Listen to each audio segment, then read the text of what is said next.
black woman physically dragged off the plane, the airline CEO's reaction shocks everyone.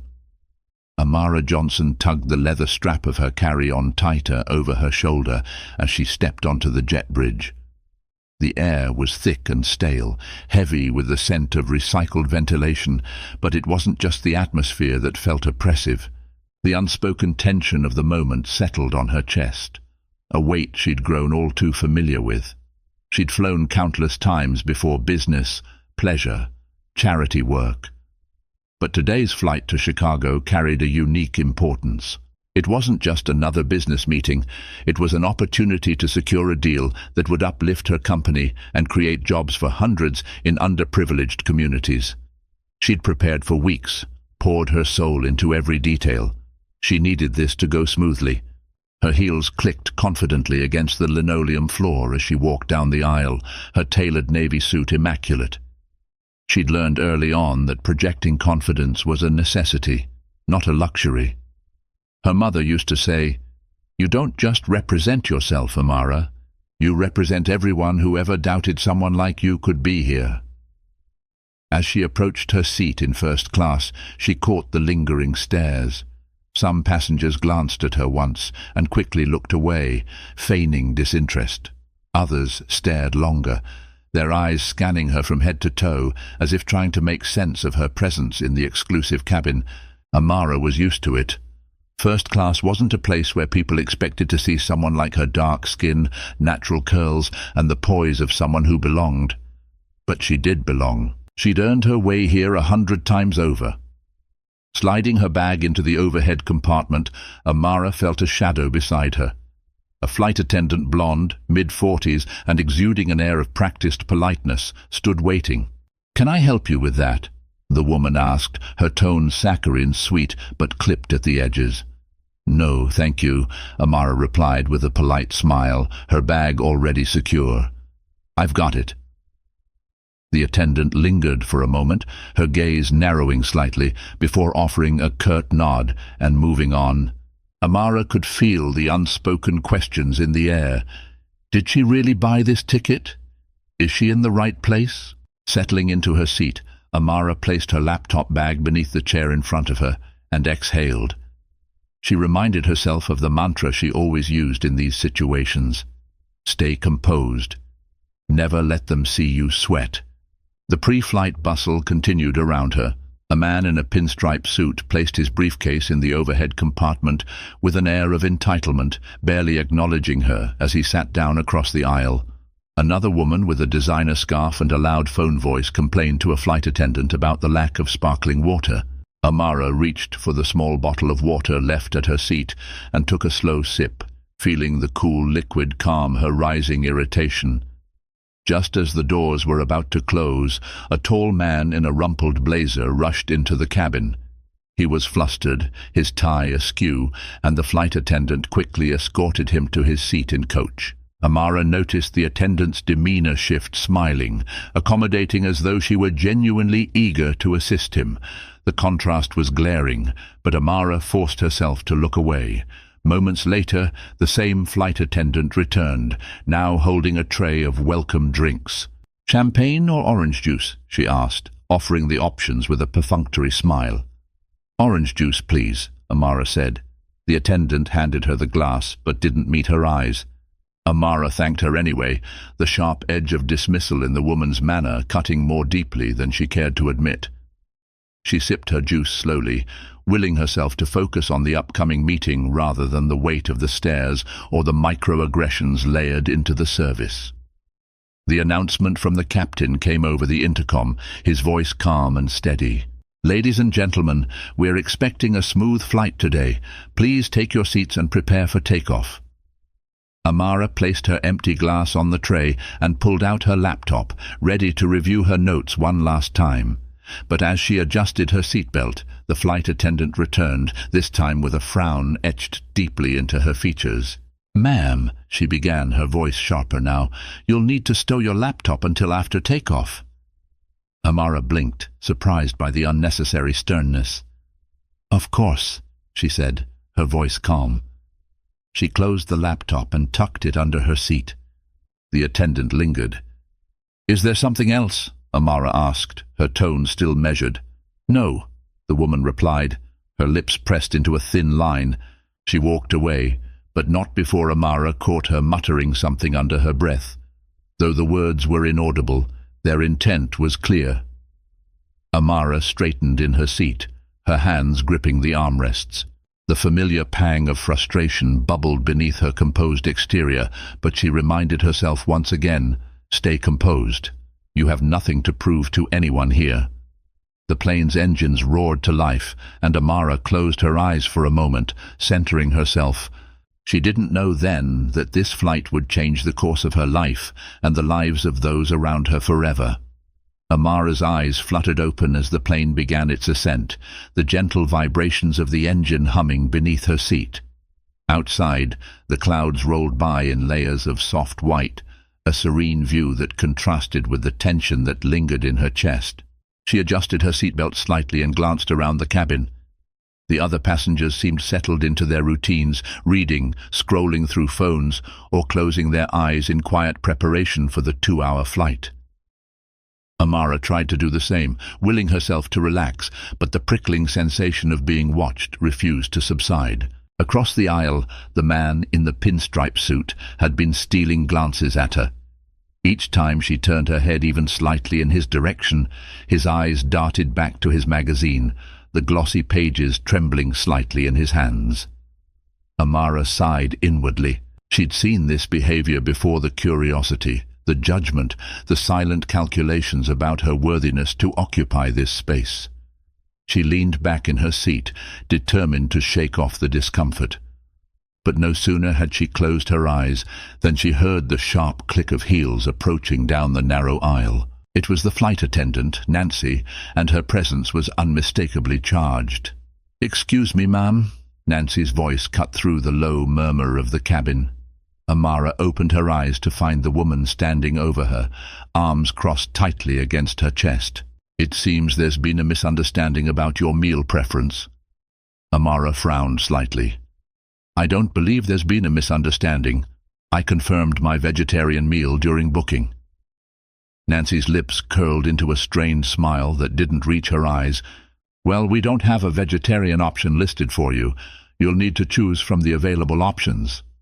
Amara took a slow breath, steadying herself. "I see. Could you double-check the manifest? I'm certain my preference was noted." Nancy stiffened, her demeanor growing colder. "Our manifest is accurate, ma'am. You'll need to make a selection." For a moment Amara considered letting it go, choosing one of the other options and avoiding further conflict. But something about Nancy's tone, the dismissiveness in her eyes, pushed her to stand firm. "Please check again," Amara said, her voice calm but resolute. "I booked this flight well in advance, and I'm certain of my request." Nancy's eyes narrowed. The small hairs on the back of Amara's neck rose as she noticed passengers nearby glancing their way, their expressions ranging from curiosity to mild discomfort. Nancy huffed audibly before turning on her heel and stalking back to the galley. Amara felt a flicker of unease. The interaction, though small, had left an unpleasant taste in her mouth. She adjusted her posture, sitting straighter, and forced her attention to her laptop, which now rested on her lap. But as the minutes ticked by, she couldn't shake the feeling that this was far from over. The meal service began shortly after, with Nancy leading the process. She moved swiftly through the cabin, her tone noticeably warmer when addressing other passengers. When she reached Amara's row, however, her face hardened. "Chicken or fish?" Nancy asked curtly, ignoring Amara's earlier request altogether. Amara looked up, meeting the woman's gaze directly. "I'll have the vegetarian option I requested." Nancy's jaw tightened, her professional mask slipping for a fraction of a second. "As I said before, there is no vegetarian option for you. If you won't choose, I'll have to move on." Amara's fingers gripped the armrest, her patience wearing thin. But before she could respond, the man across the aisle interjected, his voice dripping with mock sympathy. "Maybe she just doesn't understand how things work in first class," he said, loud enough for others to hear. A few chuckles rippled through the cabin. Amara turned her head slowly, her gaze locking on the man. Her expression didn't waver, but the sting of his words settled deep. She took a measured breath, refusing to let the moment rattle her. "I understand perfectly," she said, her voice steady and clear. "I also understand that it's unacceptable to deny a passenger what they've rightfully requested." Nancy's face flushed. "Ma'am, if you continue to raise your voice—" Amara blinked. "Raise my voice?" She gestured to her tone, calm and composed. "I haven't raised my voice, but I will stand up for myself." The tension in the cabin thickened, an invisible line drawn between Amara and those watching the exchange. Nancy didn't respond immediately, but the look in her eyes was enough to convey her displeasure. Without another word, she turned and stormed off toward the galley. The rest of the flight passed in a blur of subtle slights and stolen glances. Nancy returned only when necessary, her interactions with Amara curt and impersonal. The man across the aisle continued his underhanded remarks, though Amara ignored him with practiced ease. But as the plane descended toward Chicago, Amara felt the weight of the experience settle over her. She had held her ground, yes, but at what cost? The humiliation, the quiet hostility, it clung to her like a shadow, a reminder of how much further the world still had to go. As the wheels touched down and the plane taxied to the gate, Amara gathered her belongings with methodical precision. She didn't know what awaited her once she stepped off the aircraft, but a part of her sensed that the events of this flight were far from over. The plane had come to a full stop, and the familiar chime signaling passengers to disembark echoed through the cabin. Amara remained seated, her fingers brushing the strap of her laptop bag, waiting for the first wave of passengers to clear the aisle. Despite her calm exterior, the knot of tension in her chest had tightened. She glanced at her watch. It was 4:27 p.m. Enough time to make her meeting, provided there were no delays getting off the plane. The flight attendant, Nancy, was back at the front of the cabin, her voice overly cheerful as she directed passengers. It was a marked contrast to her behavior during the flight, and Amara couldn't help but notice how easily the woman's demeanor shifted depending on who she was addressing. A reminder of the unspoken rules Amara had spent her life navigating. "Thank you for flying with us," Nancy said to an elderly couple, her smile wide and bright. When her eyes briefly met Amara's, the warmth disappeared, replaced by a flicker of something colder, dismissive, almost defiant. Amara inhaled deeply, rising from her seat with deliberate movements. She didn't want to stay longer than necessary, but she also refused to let anyone rush her. As she reached for her carry-on, she heard a voice behind her, sharp and clipped. "Excuse me," a man said, his tone impatient. It was the passenger from across the aisle, the one who had made the earlier comment about her understanding of first class. He gestured toward the aisle, his gaze pointedly avoiding hers. "Some of us have places to be." Amara didn't respond immediately. Instead, she carefully adjusted her bag and stepped aside, granting him access to the aisle. He brushed past her without so much as a thank you, his shoulder grazing hers with unnecessary force. "Stay composed," she reminded herself. "Don't give them the satisfaction of seeing you rattled." But as she stepped into the aisle and began making her way toward the exit, the air in the cabin seemed to shift. A faint murmuring rose behind her, low enough to be indistinct, but loud enough to carry an undertone of discontent. Amara ignored it, focusing instead on the exit door and the jet bridge beyond. As she approached the threshold, Nancy intercepted her with a raised hand. "Ma'am," she said, her voice devoid of the saccharine tone she'd used earlier with other passengers. "We need to have a word before you disembark." Amara blinked, caught off guard. "A word about what?" Nancy's lips pressed into a thin line. "Your behavior during the flight. There were multiple complaints from passengers about your tone and attitude toward the crew." Amara's chest tightened, the knot of tension threatening to unravel into something sharper. "Complaints?" she repeated, her voice steady but laced with incredulity. "I asked for my meal preference to be honored and spoke up when I felt I was being treated unfairly." How is that grounds for a complaint? Nancy crossed her arms, her posture rigid. Your attitude was disruptive, and your refusal to comply with crew instructions created unnecessary tension. The words hit Amara like a slap, each one carefully chosen to shift blame onto her. She could feel the heat rising in her cheeks, but she refused to let it show. Instead, she took a step closer, her gaze unwavering. I complied with every instruction given to me, Amara said, her voice low but firm. And I will not stand here and let you twist the narrative to paint me as the problem. Nancy's expression faltered for a moment, a flicker of surprise at Amara's resolve. But before she could respond, another voice cut through the tension. Is there an issue here? It was the pilot, a tall man with greying hair and an air of authority. His presence seemed to embolden Nancy, who turned to him with a quick nod. This passenger, she began, gesturing toward Amara, was confrontational during the flight and refused to follow instructions. We need to report this. Amara's jaw tightened. That's not true, and you know it, she said, her composure beginning to crack. I was treated unfairly by your crew, and now you're trying to deflect accountability by making me the scapegoat. The pilot frowned, his eyes shifting between Nancy and Amara.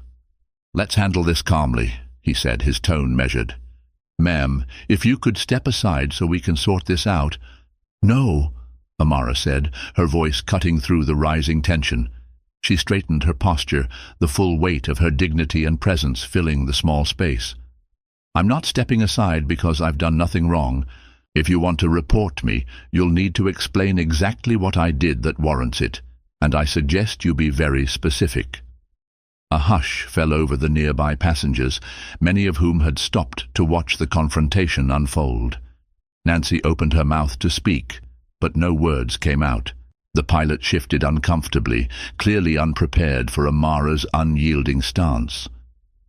The moment stretched, heavy and charged, until another figure emerged from the galley, a younger flight attendant, her expression tense but determined. Excuse me, she said, addressing the pilot directly. I was there during the entire flight, and I don't believe Ms. Johnson did anything wrong. In fact, she was remarkably calm given the circumstances. Nancy's head snapped toward the younger woman, her expression a mixture of shock and indignation. Mia, she hissed, this isn't your place. It is my place, Mia said firmly, her gaze steady. I watched what happened. Ms. Johnson requested her meal preference, and she was polite the entire time. Any tension was caused by how she was treated, not by her actions. Amara's chest swelled with a mix of relief and gratitude, though she kept her expression neutral. Nancy, on the other hand, looked as though she'd been struck. The pilot cleared his throat, clearly eager to defuse the situation. We'll conduct an internal review of this matter, he said, his tone dismissive. For now, let's not hold up the other passengers. Nancy opened her mouth to protest, but the pilot shot her a warning look. Reluctantly, she stepped aside, allowing Amara to continue toward the exit. As she stepped onto the jet bridge, her head held high, she knew this wasn't the end of the ordeal, but it was a victory, however small. The stares, the whispers, the injustice, all of it lingered in the air, heavy and oppressive.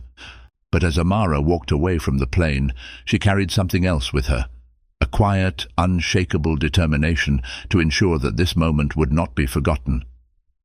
The jet bridge was colder than Amara expected, the artificial chill biting at her skin as she stepped into the terminal. Around her, other passengers bustled toward baggage claim and connecting flights, their movements hurried and indifferent. She adjusted her carry-on strap, her mind still replaying the confrontation with Nancy. It wasn't the first time Amara had faced situations like this, but the sting never dulled. It wasn't just the public humiliation, it was the weight of being seen as the problem when she had done nothing wrong. Her every move, every word, had been dissected, twisted into a justification for mistreatment. The crowd thinned as Amara walked toward the exit. A quiet space ahead offered a reprieve, a chance to gather herself before calling for a car to her hotel. She found a bench near the large glass windows overlooking the tarmac and sat down, her hands resting on her lap. For the first time since the flight began, she allowed herself a moment to feel. The tension in her shoulders released in a slow, trembling exhale. Her fingers tightened around the strap of her bag as her mind churned. She wasn't angry, not yet. Anger would come later, once the shock wore off. Right now, she felt raw, exposed, as though every person who had watched her on that plane had left behind an invisible mark. Why is it always like this? The question came unbidden, bitter and familiar.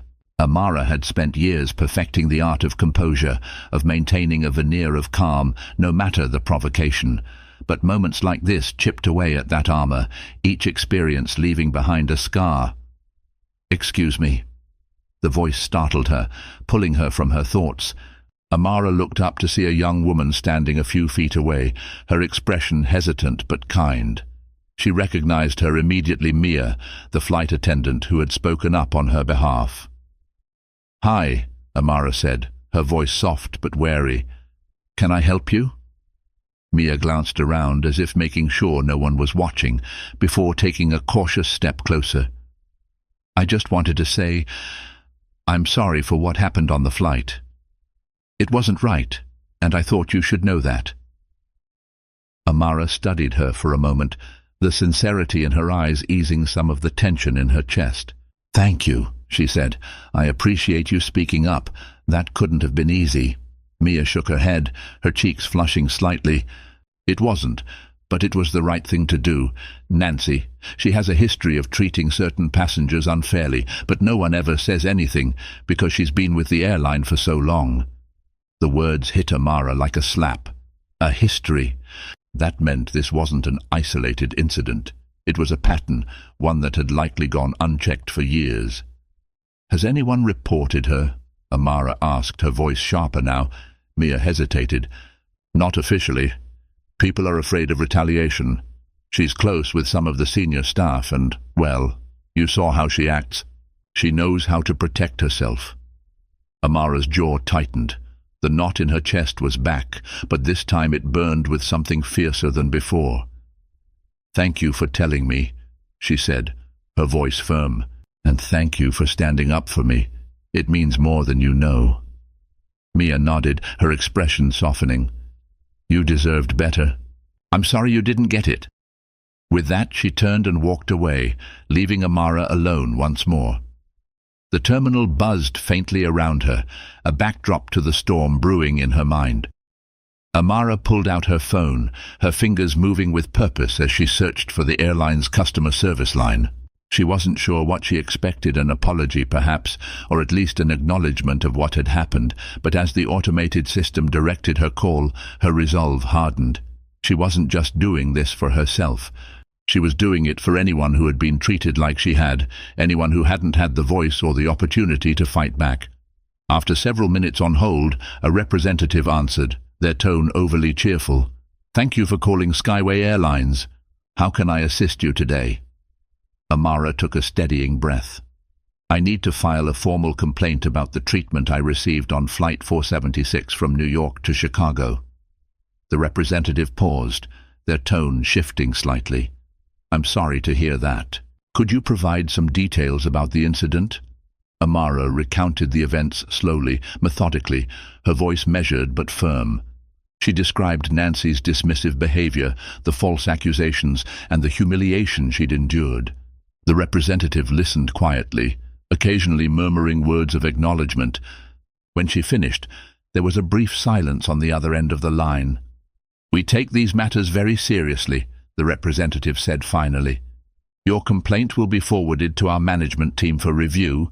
Someone will be in touch with you within 48 hours. "Thank you," Amara said, though the words felt hollow. She ended the call and stared at her phone, the knot in her chest refusing to loosen. As she stood and made her way toward the exit, a thought struck her. She had been calm, measured, and respectful in her complaint, just as she had been on the flight. But where had that gotten her? Would anything truly change, or would her words be swept under the rug like so many others before her? The anger she'd been holding back began to simmer, a quiet but potent flame. Amara had spent her life playing by the rules, trusting that fairness would prevail. But fairness wasn't something that came easily, not when systems were designed to protect those in power. By the time she stepped outside into the crisp Chicago air, her resolve was clear. She wasn't going to let this go, not this time. Amara stood on the curb outside the terminal, the wind tugging gently at the hem of her blazer. The skyline of Chicago loomed in the distance, a cold steel grey against the fading sunlight. Cars rushed by, horns honking intermittently, but the chaos of the city barely registered in her mind. Her grip tightened around the handle of her carry-on as she gazed ahead, her thoughts churning. She felt the weight of the day pressing on her like a heavy stone, the humiliation on the flight, the stares, the smug remarks, and finally, Nancy's audacious attempt to paint her as the aggressor. It all played in a loop in her head. Amara had long since learned how to process such moments, to compartmentalize and move forward. But this time, it felt different. This time, the wound wasn't closing. Her phone buzzed in her hand, pulling her back to the present. She glanced at the screen. It was a notification from one of her professional group chats. Messages zipped by, each one a reminder of the critical meeting she was supposed to be preparing for. Amara hesitated, her thumb hovering over the screen. Then, almost impulsively, she slid the phone back into her pocket. The meeting could wait. Amara flagged a car and slid into the back seat, her voice steady as she gave the driver the address to her hotel. As the car pulled away from the curb, the familiar sensation of resolve began to take hold. She wasn't just going to file a complaint and hope for a hollow apology. She was going to ensure that this didn't happen again, not to her, and not to anyone else. The ride to the hotel was quiet, the muted sound of the city creating a soothing backdrop as Amara's thoughts coalesced. By the time the car pulled up to the sleek glass facade of the boutique hotel, she had already begun to formulate a plan. She thanked the driver, retrieved her bag, and stepped into the lobby. The warmth of the space was a stark contrast to the cold outside. Polished floors gleamed under soft lighting, and a faint scent of lavender hung in the air. Amara checked in quickly, her interactions with the staff efficient but polite. She could feel their eyes on her, likely assessing her as people often did, but after the day she'd had, she didn't have the energy to care. Her room was on the 12th floor, a quiet sanctuary overlooking the bustling streets below. Amara set her bag down by the window and let out a slow breath, the day's events settling over her like a heavy cloak. She walked to the desk and pulled out her laptop, her fingers hesitating over the keyboard. What was the best way to begin? Her instinct told her that filing a complaint through the airline's official channels wouldn't be enough. She needed to go higher, directly to the top. Amara spent the next 2 hours researching everything she could about Skyway Airlines. She combed through their corporate website, scrutinizing the executive leadership page, memorizing names and faces. Richard Hale, the CEO, caught her attention immediately. He was a no-nonsense man with a reputation for valuing innovation and customer satisfaction. His interviews revealed a charismatic leader who claimed to care deeply about inclusivity and fairness. "Let's see if you live up to your words," she thought, her fingers typing faster. Amara drafted a detailed email addressed directly to Hale, bypassing the customer service team entirely. She outlined every aspect of her experience with precision, describing not just the actions of the crew, but also the broader implications of allowing such behavior to persist. She wrote about the silence of the other passengers, the fear in Mia's voice when she had spoken up, and the systemic nature of the issue. She ended the email with a firm but respectful demand, an acknowledgement of the incident, a commitment to investigate, and meaningful changes to prevent such incidents in the future. Her final sentence was direct and uncompromising. "I will not remain silent in the face of injustice. I hope Skyway Airlines will not either." When the email was finally sent, Amara leaned back in her chair, her body heavy with exhaustion, but her mind alight with determination. She stared out the window at the city below, her reflection faintly visible in the glass. The world outside seemed vast and indifferent, but Amara knew better than to underestimate her own voice. Her phone buzzed again, and this time she didn't hesitate to check it. It was a text from her assistant, Vanessa. "How was the flight? Are you ready for tomorrow's meeting?" Amara stared at the message for a moment before typing a response. "The flight was eventful. Let's talk tomorrow after the meeting. I'll need your help with something big." She hit send and set the phone down, her thoughts already racing ahead. She wasn't naive enough to think that one email would change everything, but it was a starter spark that she intended to fan into a flame. Amara didn't sleep much that night. Her mind replayed the moments on the flight, the look on Nancy's face as she tried to assert her power, the whispers of the passengers who had watched in silence. Each memory fueled her resolve. She thought about Mia, the young flight attendant who had risked her position to stand up for what was right. Amara couldn't let that courage go to waste. By dawn, she had a plan. The meeting she had traveled for was still important, but it would no longer be the sole focus of her trip. Amara was determined to hold Skyway Airlines accountable not just for her experience, but for the unspoken patterns of discrimination that had gone unchecked for far too long. As the first light of morning spilled through the window, Amara stood by the desk, her silhouette sharp against the rising sun. She didn't know how this journey would end, but she knew one thing for certain. She wouldn't back down. Not now, and not ever. The morning arrived slowly, the pale sunlight filtering through the hotel curtains and casting soft shadows on the walls. Amara had been awake for hours, her mind buzzing with the weight of her plans and the meeting she needed to attend. Though her fight with Skyway Airlines was now at the forefront of her thoughts, she couldn't neglect the business opportunity that had brought her to Chicago in the first place. She moved methodically as she prepared, her every action deliberate. Her outfit, a sleek charcoal pantsuit paired with a muted silk blouse, was chosen not just for its professional appearance, but for the armor it provided. In a world where perception often outweighed merit, her presentation had to be impeccable. Amara stood in front of the mirror, adjusting her blazer. She met her own gaze, her reflection steady, composed, but carrying the faintest trace of weariness. She smoothed a strand of her hair and whispered to herself, "You've got this." The meeting was being held at a towering glass building in the heart of downtown Chicago, the kind of structure that seemed designed to intimidate. Amara walked through the revolving doors, her heels clicking against the polished marble floor, her posture tall and confident. The receptionist greeted her with a professional smile. "Welcome to Finley Enterprises. Your meeting is on the 25th floor, Miss Johnson." "Thank you," Amara replied, her tone polite but distant. She stepped into the elevator, the quiet hum of the machinery filling the small space as she ascended. By the time the elevator doors slid open, Amara's mind was fully focused. The weight of the previous day lingered, but she had compartmentalized it, locking it away for now. Today's meeting wasn't just about securing a deal, it was about proving once again that she belonged in rooms like this. Inside the conference room, a group of executives sat around a long, sleek table. Their chatter quieted as Amara entered, their eyes turning toward her with varying degrees of interest.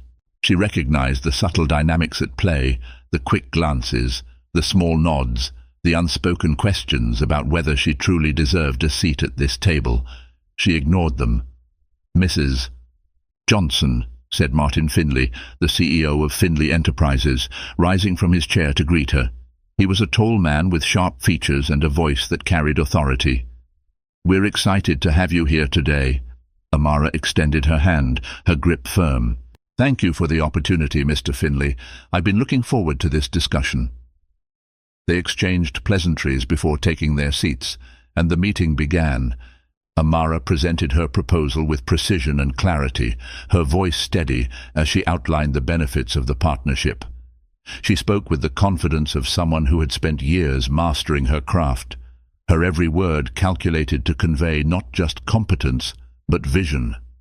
The room was silent as she finished, the weight of her presentation settling over the table. Then, slowly, the questions began. Some were sharp, probing, designed to test her resolve. Others were softer, curious, as though the executives were beginning to see her not just as a businesswoman, but as a potential ally. Amara answered each question with the same calm assurance she had carried throughout the presentation. By the time the meeting concluded, she could see the shift in their expressions, the respect that had begun to take root. As the room emptied, Martin lingered, his sharp eyes studying her with a mixture of curiosity and admiration. "You're impressive, Miss Johnson," he said, his tone warm but thoughtful. "I don't say that lightly." Amara inclined her head, her lips curving into a small smile. "I appreciate that, Mr. Finley. I believe in what I do, and I believe in the value of this partnership." He nodded, then paused, as though considering his next words. "You carry yourself with a quiet strength," he said. "That's rare in this industry." Amara met his gaze, her voice steady as she replied, "Strength isn't something I've had the luxury to go without, Mr. Finley." The weight of her words hung in the air, unspoken, but understood. Martin gave her a small, knowing nod before extending his hand. "We'll be in touch soon. I think this could be the start of something great."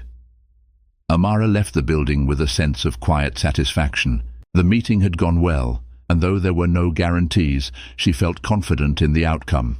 But as she stepped out onto the bustling street, the knot in her chest returned, a reminder of the other battle she was fighting. She pulled out her phone, scrolling through her emails as she walked. A new message from Skyway Airlines caught her eye, its subject line simple but promising: "Response to your recent experience." Amara hesitated for a moment before opening it, her pulse quickening as her eyes scanned the text. The email was formal, apologetic, but vague. It acknowledged her complaint and promised an investigation, but it lacked any tangible commitment to change. There was no mention of the specific crew members involved or the steps the airline planned to take. Amara's jaw tightened. She had expected as much, but the dismissiveness of the response still stung. She stopped in the middle of the sidewalk, the city's noise fading into the background as her resolve hardened. This isn't over, she thought, her grip on the phone tightening, not by a long shot. That evening, as she sat in her hotel room, Amara began drafting her next move. She reached out to contacts, colleagues and friends, gathering resources and advice. She knew this wasn't a battle she could fight alone, but she also knew she wasn't the only one who had faced such treatment. The anger she had kept at bay began to take shape, not as rage, but as determination. Amara wasn't just fighting for herself, she was fighting for every person who had been dismissed, humiliated, or made to feel small. As the city lights glittered outside her window, Amara worked late into the night, her focus unshakable. The fight ahead would be long, but she was ready. And this time, she wasn't going to stop until she saw real, lasting change. The next morning, pale sunlight filtered through the curtains, gently waking Amara from a restless sleep. She opened her eyes, the weight of the previous day still pressing on her mind. Yet, today, that weight didn't feel oppressive. Instead, it felt like fuel, an energy that propelled her forward. Amara picked up her phone. A new notification flashed on the screen. Skyway Airlines issues official statement. Her hands trembled slightly as she opened the post. The first few lines made her heart beat faster.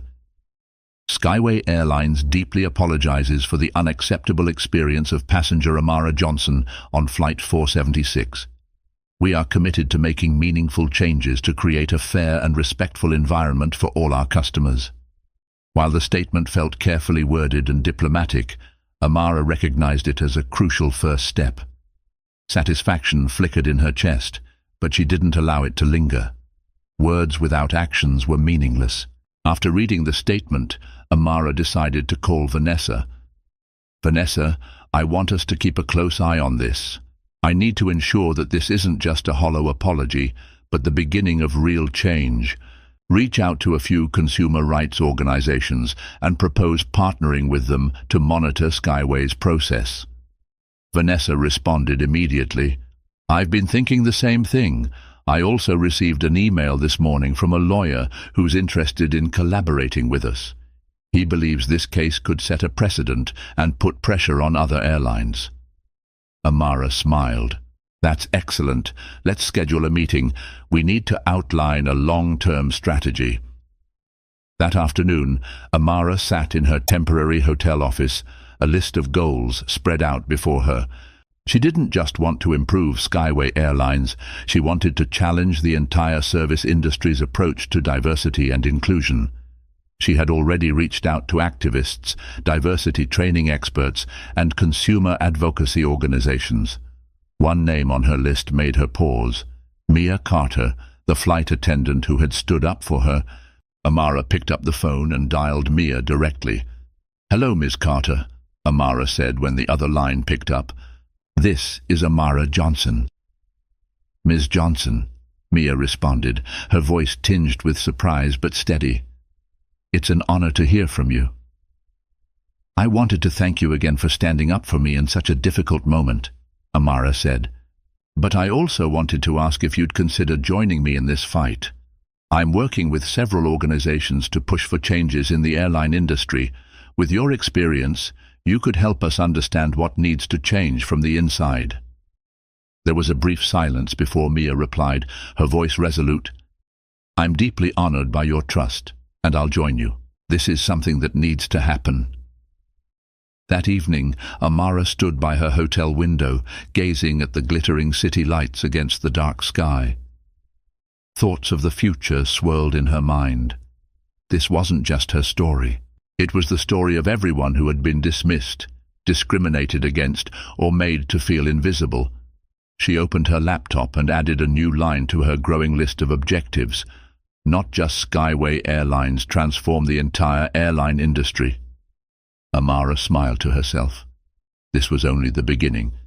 The following morning, Amara awoke with a clear sense of purpose. The fog of uncertainty that had lingered the day before had lifted, replaced by a sharp focus. She reviewed the progress she'd made the previous night, emails sent, calls made, and a growing network of allies who were willing to back her. If Skyway Airlines thought they could sweep this incident under the rug, they were sorely mistaken. Amara's phone buzzed on the desk. It was Vanessa, her assistant. "Good morning, Ms. Johnson," Vanessa said, her voice bright and eager. "Just wanted to let you know everything is in place for your follow-up call with Skyway Airlines. I also reached out to the journalist from the Post who covered the airline's last controversy. She's interested in hearing your story." "Perfect," Amara replied. "Let's keep the momentum going." Vanessa hesitated. "Are you sure you want to go this public? It could get messy." Amara's voice was steady, unyielding. "It's already messy, Vanessa. The only difference now is that they'll be held accountable." By noon, Amara was seated in her hotel room with her laptop open, ready for the video call with Skyway's senior leadership. She adjusted the camera angle, ensuring her expression projected calm confidence. She wasn't nervous, she was prepared. The screen blinked, and the faces of 3 executives appeared. In the center was Richard Hale, the CEO. His image was sharp and polished, his presence commanding. He greeted her with a perfunctory smile.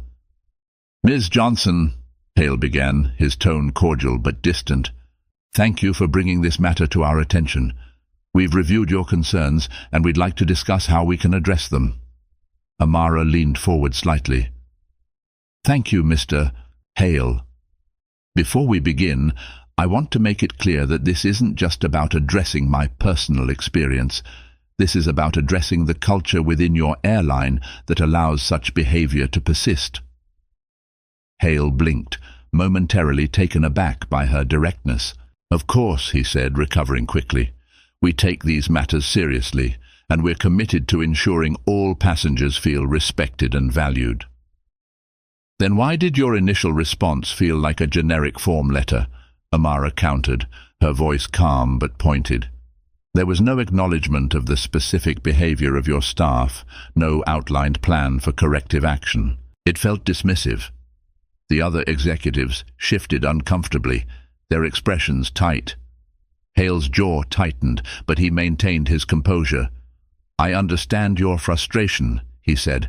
"We've already taken steps to investigate the incident and have placed the involved staff on leave pending the outcome." Amara's eyes narrowed. "And what about the systemic issues that allowed this to happen? What are you doing to ensure this doesn't happen again to me or anyone else?" The conversation continued, with Amara refusing to back down.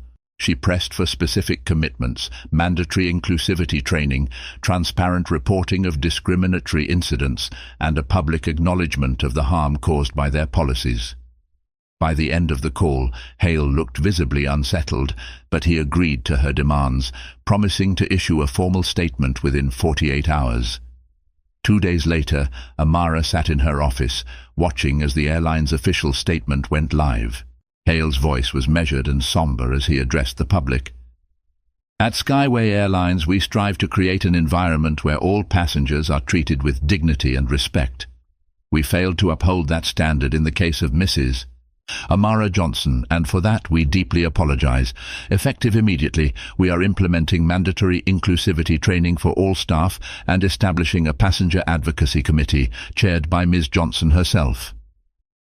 Amara leaned back in her chair, a mix of satisfaction and relief washing over her. It wasn't perfect, no single victory ever was, but it was a step forward. Her phone buzzed with a flood of messages, friends, colleagues, even strangers who had seen the statement and reached out with words of support. Among them was a text from Mia, the flight attendant who had stood up for her. "Thank you for fighting. You've inspired me to do the same." Amara smiled, her resolve strengthened. The fight wasn't over, but she had proven something important, that even in the face of systemic injustice, one voice, steady and unyielding, could spark change. As the sun set outside her window, Amara closed her laptop and gazed at the horizon. Her journey was far from finished, but she was ready for whatever came next. With each step forward, she knew she was paving the way for a world where no one would have to endure what she had. And that, she thought, was a fight worth continuing. This story is a powerful reminder that standing up for what's right can spark change far beyond what we imagine. It shows the strength of resilience and the impact of holding those in power accountable.